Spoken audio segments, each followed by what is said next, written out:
हमने जो मांग उठाई है वो है इन इलाकों की जो जीवन रेखा है वो सोन नहरें हैं। एक ज़माने में भोजपुर के निचले इलाकों तक पानी पहुंचता था, लेकिन अब पानी का अभाव हो गया, बराज में ही पानी का अभाव हो गया। तो हम को हो रही खाद की समस्या पर आप एक किसान नेता है, जिस प्रकार से खाद की कालाबाजारी हो रही है, खाद की समस्या हो रही है, यूरिया की समस्या हो रही है किसान, उस पर आपका क्या कहना है? अब देख लीजिए, सरकार ही नहीं चाहती है कि खेती लाभकारी हो, इसीलिए वो खाद की किल्लत माने कृत्रिम है। उत्पादन तो हो ही रहा है लेकिन लोग किसानों को मिल नहीं रहा है। इसीलिए जो मोदी सरकार है वो जुमला की सरकार है। 2022 तक किसानों की आमदनी दुगना करने की बात कर, इधर हम नहीं बोल रहे हैं, लेकिन दुगना का कि खाद की कीमत की। ये अखिल भारतीय किसान महासभा का रथ यात्रा है और हम यहाँ किसान के जो नेता मौजूद हैं, हम उनसे बातचीत करने का प्रयास करेंगे। आइए बातचीत करते हैं। ये रथ यात्रा का मुख्य उद्देश्य क्या है? आखिर ये रथ यात्रा क्यों निकाली गई थी? इस रथ यात्रा अखिल भारतीय किसान महासभा का राष्ट्रीय सम्मेलन रोहतास जिले के विक्रमगंज में आयोजित होने जा रहा है 23-24 सितंबर से। इसमें देश भर से किसान नेता भाग ले रहे हैं। करीब 25 राज्यों के 500 से ज़्यादा किसान इस में भाग लेंगे, चाहे वो हिमाचल से सेब की खेती करने वाले किसान हो, पंजाब हरियाणा से किसान रहेंगे, हमारे तमिलनाडु से लेकर के आंध्र प्रदेश से मछली उद्योग से भी किसान रहेंगे जो खेती करते हैं। इस जो देश में आंदोलन चल रहा था 1 बरस से, उस आंदोलन के में लड़ने वाले 1 साल तक जिन्होंने मोदी सरकार को पीछे ढकेला, वहाँ के भी किसान नेता इस किसान महासम्मेलन में भाग लेंगे। और जो हमारे असम, बंगाल और कई राज्यों से किसान नेता, 25 राज्यों से किसान नेता का समागम होगा।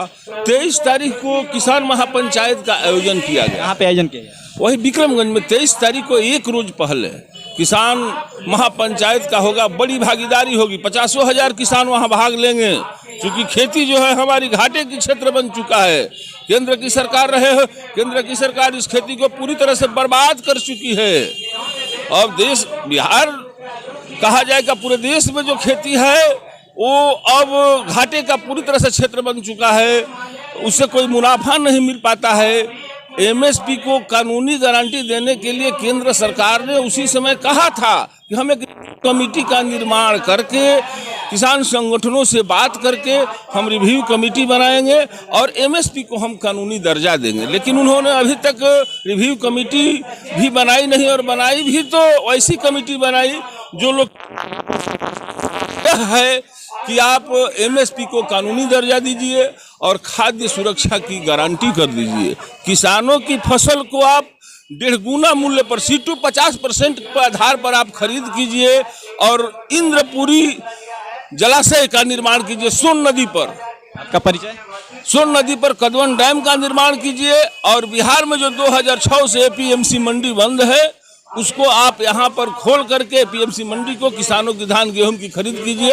हम विनोद कुशवाहा हैं, अखिल भारतीय किसान महासभा हम इनसे बातचीत करते हैं। आखिर ये रथ यात्रा किस लिए निकाला, इसका उद्देश्य क्या है इस रथ यात्रा का? एमएसपी खाद्य सुरक्षा यात्रा 1 सितंबर से पटना में किसान नेता सहजानंद सरस्वती पर माल्यार्पण करके निकली है। ये यात्रा पटना, अरवल, औरंगाबाद, रोहतास, कैमूर होते हुए भोजपुर में पहुंची है। अभी भोजपुर और रोहतास में फिर हम जाएंगे और उसके बाद बक्सर में जाएंगे। हमने ये सवाल उठाया है कि खेती को लाभकारी बनाना होगा, खाद्य सुरक्षा की गारंटी करनी होगी। सरकार ने वादा किया था कि हम C2 + 50% किसानों की फसल का दाम देंगे। उसी मांग को हमने दबाव बनाने के लिए किसानों को जगाया है और बिहार अब ये घाटे की खेती बर्दाश्त नहीं करेगा। बिहार में भी मंडियां खुलें, सरकार हमारे धान का, चावल का खरीद करे, सरकारी रेट हमारे किसानों को मिलना चाहिए, देश भर में मिलना चाहिए। और दूसरा सवाल हमने ये उठाया है कि देश में गरीबों को जो मिलने वाला जन वितरण प्रणाली से राशन है उसका और विस्तार हो, उसकी कटौती नहीं हो। गेहूं बंद कर दिया गया है। सरकार ने फैसला ले लिया कि गेहूं, चावल, मक्का, बाजरा, जौ, ज्वार, इन अनाजों से जो खाने पीने के अनाज हैं इनसे वो इथेनॉल बनाएगी और उसको डीजल में मिलाएगी। सीधा सीधी बात है, जब खाद्यान्न से अखाद्य वस्तुओं का निर्माण होगा तो देश में भूखमरी का भूगोल और बढ़ेगा। यह हम बिल्कुल नहीं चलने देंगे। देश में गरीबों को पर्याप्त राशन की गारंटी करनी होगी। इसके साथ साथ हमने जो मांग उठाई है वो है इन इलाकों की जो जीवन रेखा है वो सोन नहरें हैं। एक ज़माने में भोजपुर के निचले इलाकों तक पानी पहुंचता था, लेकिन अब पानी का अभाव हो गया, बराज में ही पानी का अभाव हो गया। तो हमने ये मांग उठाई है कि इंद्रपुरी जलाशय, जिसको पहले कदवन डैम नाम था, उसका शीघ्र निर्माण होना चाहिए और नहरों का आधुनिकीकरण करके निचले इलाकों तक पानी पहुंचाने की गारंटी करनी चाहिए। इन सरकार से आप लोग सीधे मांग क्या है?